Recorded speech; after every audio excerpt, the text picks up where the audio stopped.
Flats કે plots, બેમાંથી કયું ઇન્વેસ્ટમેન્ટ બેસ્ટ? વિડીયોને સેવ કરીને પેજને ફોલો કરી લેજો.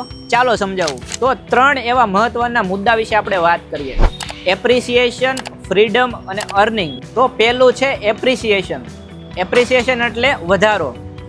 હવે તમે જ્યાં ફ્લેટ રાખો છો ત્યાં તેની આજુબાજુની જગ્યાના કારણે ફ્લેટના ભાવ વધે છે, પણ આગળ જતાં તે બિલ્ડિંગની કન્ડિશનના કારણે ઘટે પણ છે. જ્યારે પ્લોટના કેસમાં જમીનના ભાવ તો ગણાય જ છે, સાથે સાથે કન્સ્ટ્રક્શનના પણ ગણાય છે. એટલે પ્લોટના કેસમાં ભાવ વધવાની શક્યતા બહુ વધારે રહે છે. બીજું છે ફ્રીડમ, એટલે આઝાદી. તમે તમારો પોતાનો પ્લોટ રાખીને તેના પર કન્સ્ટ્રક્શન કરીને તેની આગળની જગ્યા, અગાસી, તે બધું ફ્રીલી યુઝ કરી શકો. ઇન શોર્ટ, તમારે કોઈની પરમિશન લેવાની જરૂર પડતી નથી અને ફ્લેટના કેસમાં એ ફ્રીડમ ઓછી થઈ જાય છે. ત્રીજું છે અર્નિંગ. ફ્લેટમાં તમે વધારે રેન્ટ મેળવી શકો, પણ પ્લોટમાં પણ તમે વધારે ફ્લોર્સ રાખીને વધારે રેન્ટલ ઇન્કમ કરી શકો. એટલે આપણે એને ઇક્વલ ગણી શકીએ. પછી તે બધું ત્યાંના લોકેશન વાઇઝ જતું હોય છે. તો આ હતા 3 એવા મહત્વના પોઈન્ટ્સ જેના આધારે તમે તમારું ડિસિઝન લઈ શકો છો.